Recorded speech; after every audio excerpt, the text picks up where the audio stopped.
topics and opinions expressed in the following show are solely those of the hosts and their guests and not those of W4CY Radio, its employees, or affiliates. We make no recommendations or endorsements for radio show programs, services, or products mentioned on air or on our web. No liability, explicit or implied, shall be extended to W4CY Radio or its employees or affiliates. Any questions or comments should be directed to those show hosts. Thank you for choosing W4CY Radio.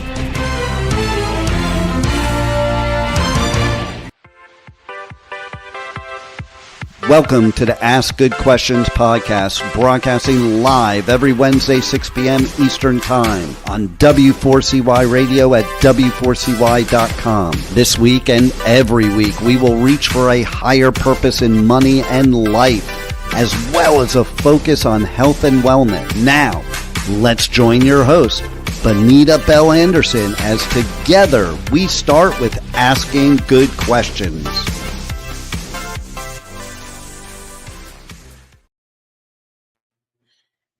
Hello and welcome to the Ask Good Questions podcast.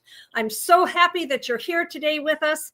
We have got a fantastic show. We're going to talk about something really important. It has to do with the power of gratitude and money and health and wellness, and it's going to all kind of roll together. So I have a fabulous guest with me today. I'd like to invite him now to the podcast stage. Hey, Bonita, how are you? Good. Not seen your picture yet, but there you are. Whew. Time difference. Yeah. Hey, this is Bob Wheeler, and I'm going to give you a little bit of background on Bob. His mission is to empower individuals and communities to transform their relationship with money. What a great idea. Breaking free from the fears of, shame and confusion that so often hold people back. He is a CPA. He's an author. He's a comedian. And he's a somatic therapist. I'm not sure if I know what a somatic therapist, maybe you can tell us a little bit. He brings a wealth of experience to the table. He offers a unique perspective. I think I've had one other comedian, but hopefully this is going to be an engaging discussion today. He really wants to rewrite people's stories around money. And by addressing both the practical and the emotional aspects of money management, he feels like you can cultivate a more balanced, fulfilling relationship with our finances and ultimately with ourselves. So, Bob, since I have a comedian with me today, are you ready for a gratitude joke? I'm ready. Lay it on us. Well, now, as I told you, I'm in Hawaii, actually for another 6 months with my husband. We're on a service mission for our church. So I'm coming at you from Hawaii, out in the middle of the Pacific Ocean with 2,500 miles of ocean around us, and it's between 75 and 85 every day. So this Thanksgiving in Hawaii, I am extra grateful because nothing says abundant blessings like turkey, gratitude, and not having to shovel snow. That sounds like a winner. Every time. I'm not sure if the turkey's as happy as we are. But no, I'm not sure either. But we appreciate it. But I've heard that the turkey that gets pardoned by the president every year, I guess there is some place where they go. That's good. The turkey sanctuary. The turkey sanctuary, right. So is there anything that you'd like to add to that introduction? Well, let's see. I'm also the CFO at the world famous Comedy Store. I've been there for 28 years. And I think the experiences of the Comedy Store, of being a CPA, being a comedian, somatic therapist, body-based therapy, we feel things, we hold on to things. So we don't just talk about it. How do I feel about that? And where do I feel it in my body? And so those things have all come together to really help me come up with tools and conversations to have with people about having a different outcome, changing our story. Awesome. Well, I really love how you connect, or how you can connect gratitude and money. So those are two things that people don't often link together. So what first inspired you to connect those two things? Well, it's funny. Many of us are socialized, right, to make lots of money, be super successful, make money, make money. We're not socialized to stop a moment and say, wow, I'm really grateful that I'm making lots of money, or that I'm having lots of success, because I got to get to the next thing. I got to keep going. And I was socialized. I am my immediate accomplishments. I am my bank account. And so I got to keep these things growing and going. Yeah. And it wasn't until a bit later on, and when I was in Africa, where people weren't so obsessed about success and more money and all those accolades, I thought, why are these people so happy? What's wrong with them? Don't they know? And so what happened was, for me, it was a course correction, because I was sure I was right. I was sure that it was all about having more, Yeah. and not pausing to say, is this enough? Am I grateful? Am I appreciating it? Am I actually stopping to enjoy the fruits of my labor? Because often we're so busy creating them, we don't actually take the moment to say, oh, wow, Yeah. hard. So that's really where it started coming in for me, to realize I hadn't been that grateful. I appreciated things, and it was important to be of service, but I hadn't really stopped to take a look around and say, wow, I'm really grateful to be right where I am, and having the ability to get somewhere else if that's where I want to be as well. Well, I think I told you that I'm a scuba diver, and there was one time when I was in Fiji, and I got to talk to a Fijian chieftain guy on an island, and they live with next to nothing. And I got that perspective that they had everything they needed, and they were happy, and they're living in a hut, and there wasn't anything else they needed. So you have some stories around Africa and Nepal. So I would love to weave those in here at the beginning. Yeah, absolutely. So really, Africa was the first awakening. Everybody around me, I was in Tanzania, average income at the time, $100 a year per person, no shoes, using broken pots and pans to cook their food, asking if they could have the trash I was throwing out so they could use the containers and recycle things. And they were all just so happy. And at a certain point, I think I almost got annoyed. I'm like, why are you people so happy? Don't you understand? What's wrong with you? What's wrong with you? And they just kept beaming with happiness, with gratitude, appreciation, joy, and celebration. And I was like, no, I'm too busy trying to make lots of money and show everybody how amazing my life is to actually stop and celebrate and have joy. And it really messed with my mind, because I was doing all the right things. I had my fancy car, and I was doing all the marks, and I hadn't really stopped and said, wow, like, here I am. And most of us don't take a moment to just say, thank goodness I woke up this morning. Thank you, Lord, for letting me breathe this morning, because some people didn't wake up this morning. Thank you for me being able to get out of bed. And even if I'm feeling some aches and pains, I know I have a body. And those little things. And so once I started just seeing how, and I've been to Africa, to different countries, almost everywhere I go, gratitude, happiness, appreciation, wanting to make sure that my experiences are that I can go back and tell everybody how amazing it was. That it was just in the energy.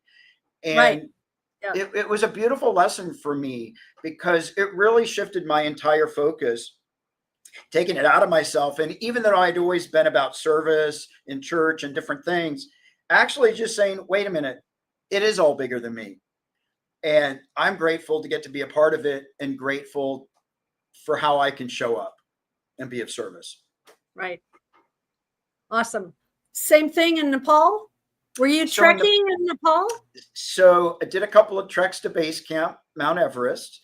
And the second time around, I took friends and family, and everybody was super excited. I was sort of the leader of the pack because I had been before. And the very first day is a really hard day because you get into the national park and you have to go down a bunch of steep rocks and inclines and declines and all this stuff. And about halfway down that first day, everybody said, "Oh, wow, this is really hard. Let's just go back to Kathmandu and go shopping and get massages and like, let's not do this hike." And of course, being a money person, I'm like, I just spent $10,000. I'm going to get my money's worth for the next 3-4 weeks. And in that moment, and I know other people have mentioned this, it was not on my radar. I just thought, okay, what can I do? Let's negotiate and hike for an hour and then decide if we're going to keep hiking. And so what we did was we just took it in baby steps, because what I have found in my life and with my clients, most of us want to get from A to Z, and we just want to get from A to Z, and we don't want to do all the work in between. So I thought, well, let's just focus on getting to B. Let's go from A to B. Yeah. And then let's see about going to C. Let's not get ahead of ourselves. And once I got everybody to get in agreement with like, yeah, we can do that. We'll hike for an hour and then we'll vote. And we literally stopped every hour. Are we all in? And yeah, at a certain point, everybody was like, yeah, I'm not going to say no. But it really helped our minds. Instead of trying to get to that mountain way over there that was 7 days a week, 7 days away, it was like, we're just going to get to that little hill. Right. And by the third day, we were like, all right, let's agree after a half a day. And then finally we were like, all right, we're in. But we often get overwhelmed with our ideas and our goals and our things we want to accomplish. And when we get overwhelmed, a lot of us just freeze, shut down, give up. And when I found that we made it digestible, it just made it that much more possible. Well, you're making me think of an analogy, which is, I was like, I'm listening to you tell that story. You could apply that to someone that's $5,000 in debt and just be happy to get to 4,000, and then just be happy to get to 3,000 and then to 2. I remember when I was finally out of debt, I had accumulated way too much debt for my liking, but it was what it was. And then, market crashes happen. But I remember, and I don't think I was consciously thinking of it, but I remember thinking, oh, wow, I'm at this point now, and that's great. And I'm not at that point anymore. Oh, I'm so grateful. But I mean, don't you think you could, there's Absolutely. A lot of emotions. There's a lot of emotions in that, don't you think? About Absolutely. Yeah, absolutely. And I think to your point, right, we don't know when we see somebody else in a position and we make a judgment. Oh, wow, look how far they think they've gone, or how come they haven't come far enough. We're not getting the whole picture, right? It's like the tip of the iceberg. We're just seeing a fraction of what's going on. I remember a story about, there was a man, he was drunk, he was passed out, and he was laying on the curb. And it was raining, and people walking by and going, oh, look at that lazy drunk. And but if you were in his shoes, he had taken himself out of the street and out of the water and at least gotten to higher ground, right? It was a baby step. Okay, he wasn't all the way, but if you saw where he started and where he landed, it was still a better place. And most of us we think our experience is what somebody else's experience. And so we know what's best for them. And the reality is we all do know our own stories. And so to be able to say, wow, yeah, I could be further along, but man, I'm further along than where I was previously. And as long as I'm breathing and have a breath and a passion, I'm going to keep moving in that direction. Yeah. Well, I think that a lot of times fear and shame can be emotions that show up in money behavior. What would you say to that? How do you think that happens? Well, it starts young. When you're a kid, I want lots of toys for Christmas. Oh, Santa's going to think you're greedy. You're a greedy kid. Do you deserve that? Oh, maybe I don't. There's other kids that work harder. There's more kids that are more deserving. And so that's early. That's early on. I saw a kid one time, and it was in February. The kid was in a toy store. He wanted a toy, and the mom said, "That's it. You're so selfish. I'm going to tell Santa you're not getting anything next year for Christmas." Oh. This kid was begging and pleading, having a traumatic experience, begging mom, "Please don't tell Santa." She's like, "Nope, that's it. You're a bad kid." Well, that kind of stuff when we're young, it hurts. And February for a kid, that's like 2,000 years to Christmas. Right. Right. And I was just, it was heart-wrenching to see this kid feeling the full impact of what it meant to him. And so when we're little, we're either taught to save or spend it all. And we start taking in all this information, thinking it's going to serve us for life. And we're grabbing all this information, and we often don't update the information as we become adults. Well, what you're making me think now, Bob, is you were giving me a little bit of a definition of what somatic therapy is. Mm-hmm. And it sounds like we can carry a lot of stuff. So would that tie in? Would that type of therapy help somebody who feels like, oh, I know I've got some stuff that I never let go of? Absolutely. For people, my editor on the book said to me, "I'm very non-emotional. I don't let emotions play in with money." And I said to her, "Well, who pays for lunch when you go out with your dad?" She goes, "Well, my dad does. I'm his little princess." I said, "Who pays for your lunch when you go out with your mom?" She's like, "I do, because I feel like my dad left my mom and I feel bad for her. She's a victim." I said, "Who pays for lunch when you go out with your sister?" She's like, "Oh, it's 50-50. Oh, okay. I see." Right? Even those little things, when you win the lottery or you don't, you either go, "Oh my God, I won," or "I never win." When your credit card gets declined at a store, the wrenching feeling in your stomach, "I'm so ashamed," right? All of those things. You get a surprise bonus. You weren't, "Oh my God," right?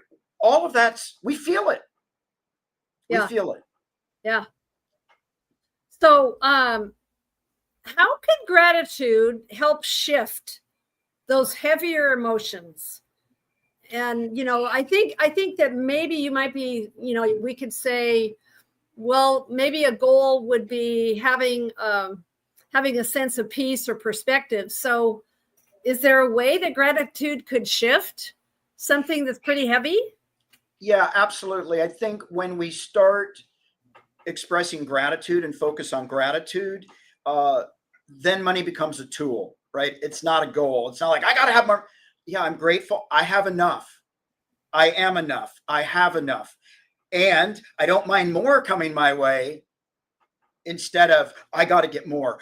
It's not enough until I get to this place. And so it does reduce anxiety. It gives us a purpose that's really bigger than us, because yes, I'm in control of my life, and some of it I don't control. And I can only control what I can control. And the rest, I can be appreciative when it's a good day. And even when it's a bad day, I appreciate that I survived it. Yeah. Well, what do you think? Yeah. I'm just thinking, what are some common stories that you see people carrying around? I'm not enough. If people found out that I was an imposter, it would all be taken from me. A sentence that came up in workshops a lot: if you knew the truth about my financial situation, you would leave me. Oh, oof. And the other piece that has come up in coaching and workshops and in therapy, people saying, if I lose the house, if I lose the business, if I make less than this much money, my parents won't love me anymore. And so one of the tasks I would give people is, hey, sit down with your folks, over dinner and ask them, what is the dollar amount or what things do you have to lose so that they won't love you anymore? What? They're like, People what? will probably look at you going, what? What? Because the truth is, for most of us, our parents are going to love us. They may not, they might be annoyed, they might be disappointed. For most of us, they're not going to walk away from us. But we believe that. It's just a story. And that story is so powerful. I've watched people sabotage businesses and business deals because they thought doing anything else than letting it fail would disappoint their parents. Wow. Well, that's hard. Oh, yeah. And a lot of times, through this podcast, I'm feeling like every time, every episode, I want somebody to go and have something that they can take away that they can then implement. So if listeners are listening to this and going, wow, maybe I should look at this, what would be a first step to rewriting a money story? What would you say? The first thing involves writing. So there's two ways you can do it. One is you can just start, if you don't feel comfortable writing, start with a morning gratitude journal. Okay. I'm grateful that I woke up this morning. I'm happy that I'm in a warm space if it's cold outside, right? Just 2 or 3 things that I'm grateful and happy about. So not a whole lot, but just enough to go, oh yeah, sort of set a positive tone. Yeah. For whatever comes your way. Yeah. And that's a great first start. Just start recording gratitude in the morning. If you want to get fancy at the end of the day, I'm grateful that I didn't yell back at my boss when he got upset at me. I'm grateful that I made it home in the pouring rain, right? And so maybe a recap of, now that I've experienced the day, what are some actual things that happened today I'm grateful for? My puppy came and gave me a kiss when I got home. Whatever it might be. The other thing to really help change the story is still more journaling.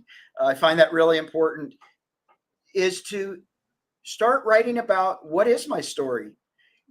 I will never have more than this amount of money. My parents came from a background of believing this, and start excavating and getting it out there so that we can have some awareness. Oh, that's right. When I was 5, that thing happened to me.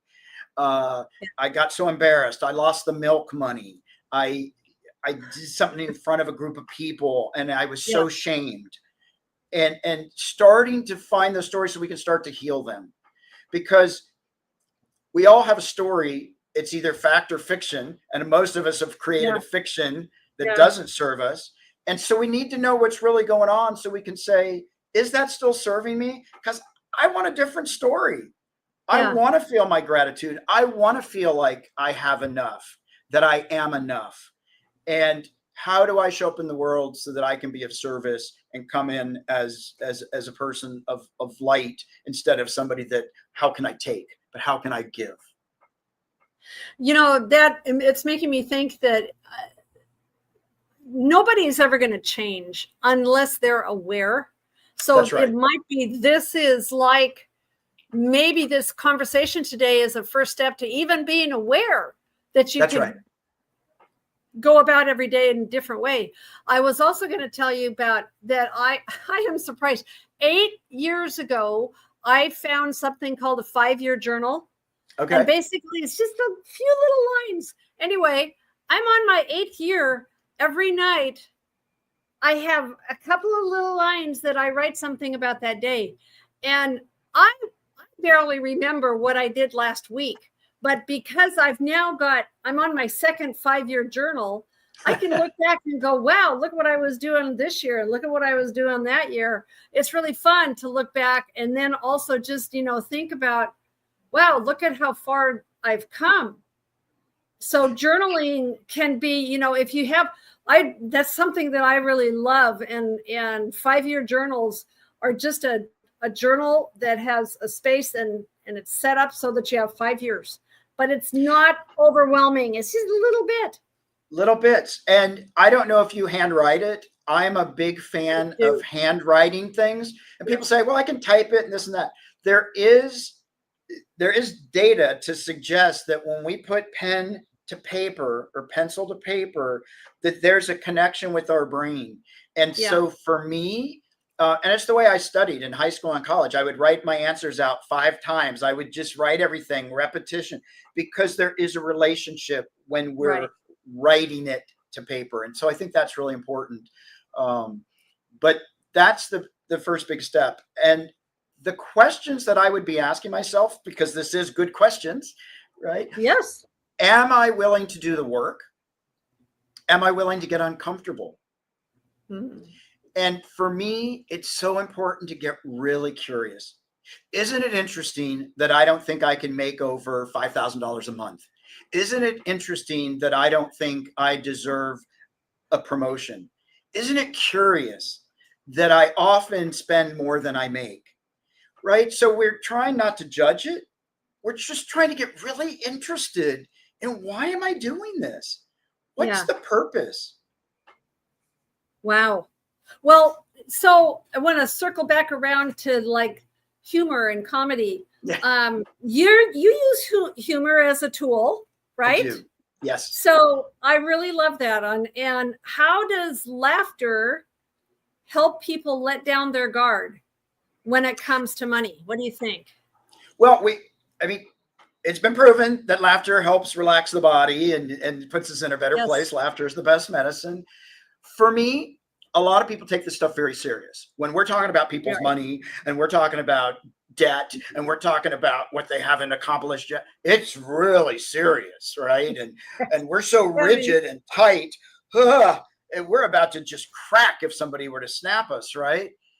Well, humor, what I will often do is I'll tell a story about somebody else with a very similar situation.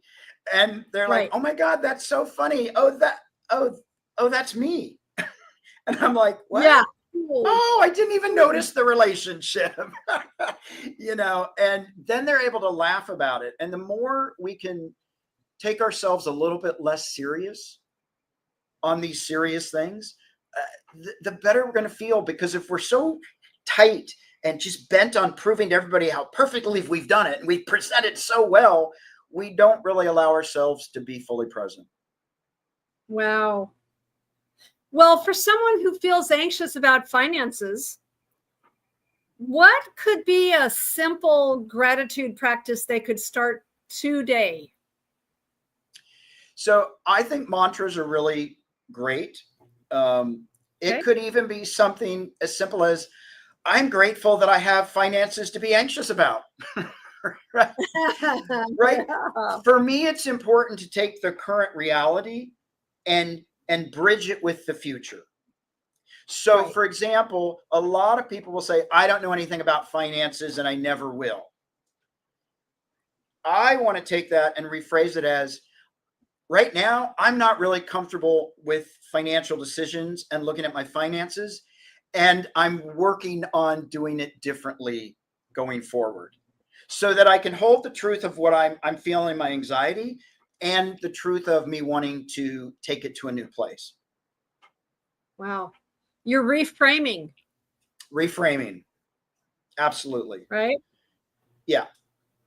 And sometimes write it down and then figure out the reframe, right? Sometimes you're not going to get back to that journaling. Yeah, exactly. So how can we balance being grateful for what we have while still staying motivated to grow and improve financially? Don't you think that there's some push and pull there? Absolutely. Absolutely. So when I say I want to explore my gratitude, I'm not saying I want to explore complacency or that now I don't need to move forward anymore, or I can just stay where I am, because energy moves.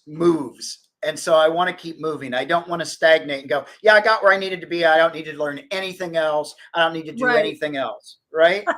And so some people think that that's what oh, well, if I'm grateful, then I don't need, not at all. Like, No. I'm grateful that I have goals and passion and energy, and I'm grateful that I have the tools to make some, if not all of those things come to fruition.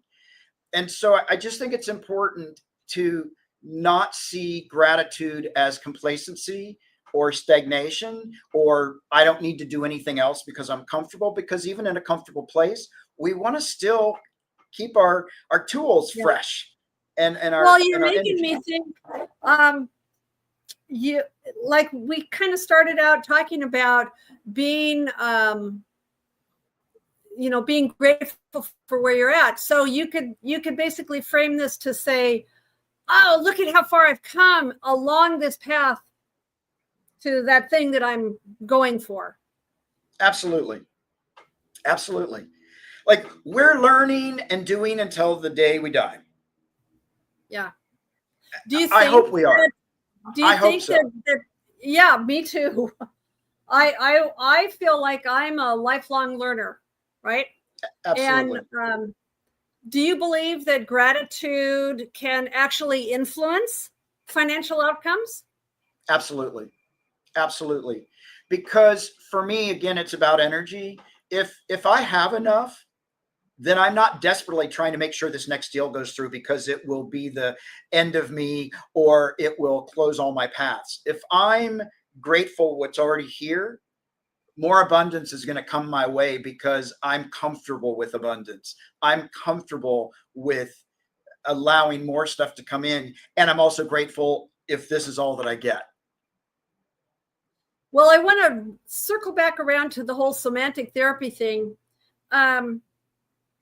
Let's talk a little bit about how does tuning into the body help people heal their relationship with money? Well, if you do any reading, there are a lot of people that have heart attacks over finances. During certain stock market crashes, people jumped off of buildings, right? Yeah. It Yeah. took an emotional toll. And if we can just stop, and I said this on a podcast one time that was a very, very, intellectual conversation. I said, the first thing I tell everybody is take a breath. Yeah. Breathe. And they all went, oh yeah, that's a great idea. I thought they were going to think I was some crazy person, right? The thing is, if we can at least take a breath and get present and say, wow, I'm feeling a whole lot of anxiety. Wow, I'm really nervous when I have to make big decisions. Buying a house or selling a house, great way to experience lots of emotions. Yeah. Yeah, no kidding. So freaking stressful every time. But if we can, just take a moment to get present and feel, oh my gosh, I feel really tight in my stomach. I feel nauseous because we're going to be talking about, divvying up the inheritance, or we're going to start talking about a promotion and I have to tell people why I deserve it. So it's really, really good to, what's going on in my body and how can I relax it so I can be receptive? Mm-hmm. So can we relate this to couples or families? I'm thinking about using gratitude to reduce tension. Yeah. Right. And improve money conversations, because a lot of times having a money conversation with a significant other or one of your children, that can be a huge issue. Absolutely. Absolutely. Well, interestingly enough, a lot of couples historically have come into my tax meetings with, tell us who's right. We have dinner writing on this. Who's right? And what I'll say to them is, well, I'll let you know, but let me ask you this. Are you guys on the same team or are you trying to beat each other? Yeah. Because I find you'll go further if you actually join forces. And they're like, what? And I think sometimes in relationships, we sort of lose track of that a little bit. And it starts to become a competition on a certain level, even though we love them and they're amazing. I'm going to win. And I'm going to win that dinner. And I found, like, even in some workshops, I was working with couples and they would be like, all right, I'm going to take on the dragons while you go take care of the kids. And then you go fight the dragon. And I was like, what if you stand together? Like, what if you stand united? Maybe you can take on all of it together and support each other. And I think sometimes we lose sight of that. And so if we can focus on, wow, I'm so grateful that I have a partner that I can stand beside. I'm grateful that I have somebody that I can have a shoulder to lean on. I'm grateful that I have a shoulder to give them to lean on. You're making me think of over the years, like I've been a financial advisor for 25 years. I have had more than a few times when I have had a couple in my office and they've said, "Are you sure you're not a therapist?" Right. Yeah. Like, well, maybe I am, because I'll sit there they'll be going back and forth, about something with money. So yeah, it's a real thing. You are. And it's true, because the other thing about money, like talking about kids, if you're not a good kid, you're out of the will. Yeah. You're not going to get anything. You're being bad. Right. And so sometimes we substitute money for love. Yeah. Oh, if you do these things, I'll give you more money. Yeah. I'll show you how much I love you. Yeah. Ooh. And we start, and some of us, oh my goodness, my grandparents, my maternal grandparents really wanted us to love them. And so whenever they would show up, we all knew to put our piggy banks out. They'd put money in it. I'd get a new fishing pole, and they would do all kinds of things so that we would like them better than our paternal grandparents. Oh, and they were super clear about it. They were like, "We want you to like us better." And we're like, "Okay, because we make lots of money off this, so we'll do it." Right? We didn't know, and they didn't know. Right? We loved them anyway. But the money was nice. Well, talking about your journey, how has gratitude changed your personal relationship with money? I mean, you've told a couple stories about growing up now, and it's like, wow. Well, how do you think it's changed you? Yeah, I think what's happened is I enjoy success. I certainly enjoy making money. I certainly enjoy the flexibility and the choices I have by having money. Yeah. And I think what's changed is I'm not driven by it. Like, I still have ambition. I still have passion. I still have lots of goals, and there's lots of things I want to accomplish. Yeah. I'm no longer focused on, okay, I might have to take out other people because I got to win. Now it's more focused on, I want to reach this goal. And when I have money, I'm able to help other people. I'm able to pay it forward. And so for me, it shifted my energy from, I got to get more, I got to get to the top, to, yeah, life is really good. And if I had some more, that'd be cool too. But it's not, money, and it's so crazy because I enjoy money, but money is not the driving force. I will walk away from a client or lose money versus giving up my integrity. Yes, absolutely. Every time. And I, no regrets on that. And I know people are like, well, they'll never know. Yeah, I know. And I have to sleep with myself. So I'm not going to do something, even if, integrity is doing the right thing when nobody's looking. Yep. We can all do the right thing when everybody's holding us accountable. It's in those moments when you're by yourself or nobody's going to notice if you change. Like, that's when it matters. And so for me, it's really shifted how I focus my energy. It's no longer about, I got to beat other people and people must lose so I can win. It's about, how do I show up so I can be of service? And how can I use my money as a tool to help other people? So I'm feeling inspired that I need to ask this question again in a different way. If there's anyone feeling stuck or feeling like they're totally, completely in scarcity or fear, what would you say is the first small shift that can make a difference? And that's basically, we kind of talked about this earlier, but I'm feeling like we need to answer that again. So what would be a small shift for someone who's like, I'm never going to get out of this? I think the first thing, and it's sort of like the morning journal, like what are some truths that are right here and now?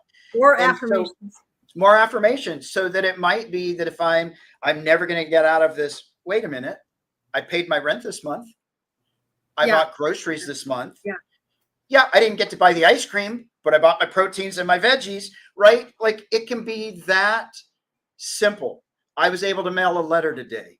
I was able to use my cell phone because I paid the bill, right? It Yeah. doesn't have to be, I think sometimes we think it has to be really grandiose and it's got to be amazing and it's got to be like skyscrapers and millions.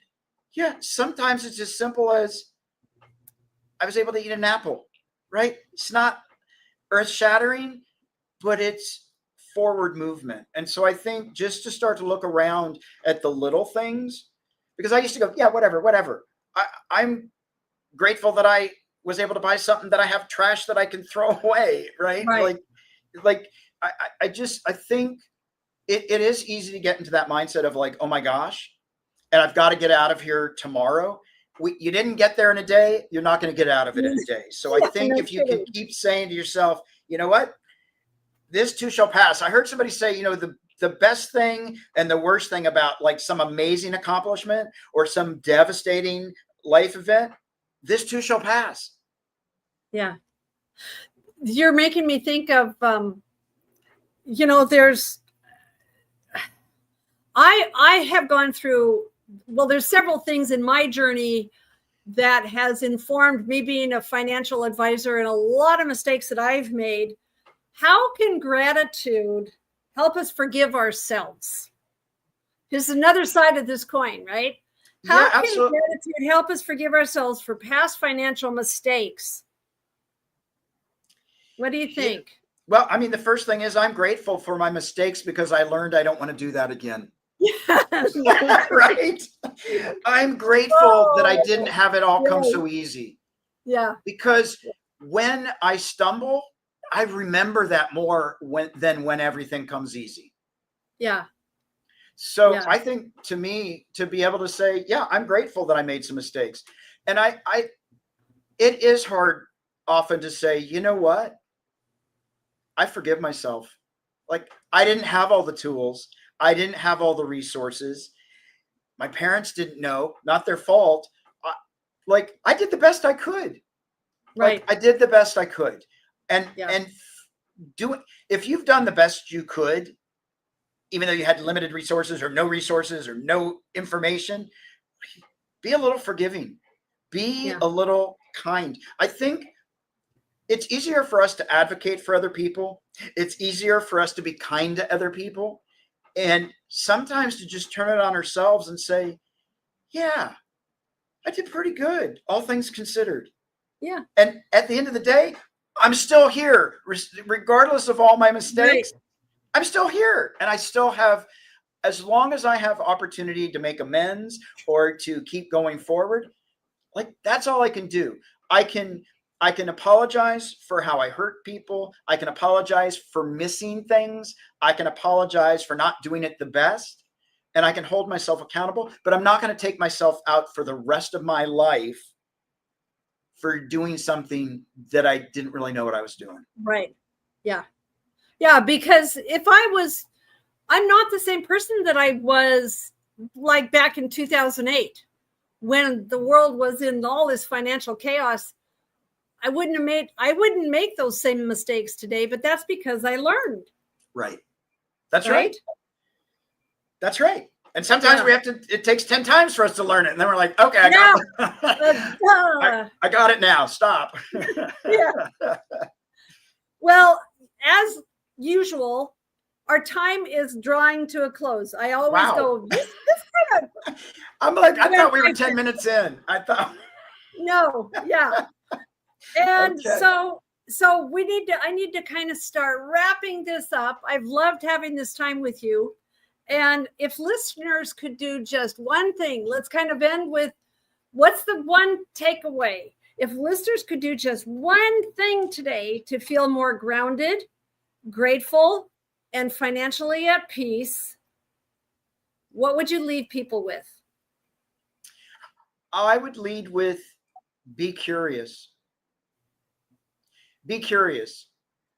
Because if I'm not curious about you, then I don't really get to know you. If I'm not curious about me, I don't really get to know me. I can Yeah. live this little story in my head. And if I actually start looking at all the parts of me, the parts I think are ugly and the parts that I wish I could change and the parts that I actually really appreciate about myself, like, I just think I think we don't get curious enough.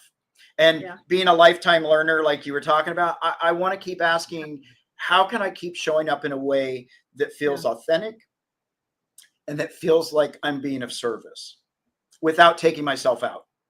Right. Awesome. Well, Bob, what a great, this has just been so wonderful to talk about this. And, everyone can take something out of this. Maybe they go and get a 5-year journal. Maybe they just put a piece of paper by their bed tonight or in the morning and start writing things down. Maybe they just start doing some affirmations. Who knows? Absolutely. Start with, I'm enough. Yeah. I have enough. I'm enough. Yeah. I have enough. Yeah. You don't need to go to Fiji or Africa or Nepal to find out that you have enough. Yeah. Absolutely. Absolutely. So with that, we need to wrap this up. All and right. So, Bob, thank you so much for being with us today. And absolutely. That, my pleasure. Thank you. And with that, we'll say thank you for joining the Ask Good Questions podcast. See you next time. Today's episode is over, but we did ask good questions again, didn't we? Don't miss out as we broadcast live every Wednesday, 6 p.m. Eastern Time on W4CY Radio at W4CY.com. Join Benita Bell Anderson next week for more conversations with experts on finances, retirement, behavioral finance issues, health and wellness, and more. Until then, remember to ask good questions.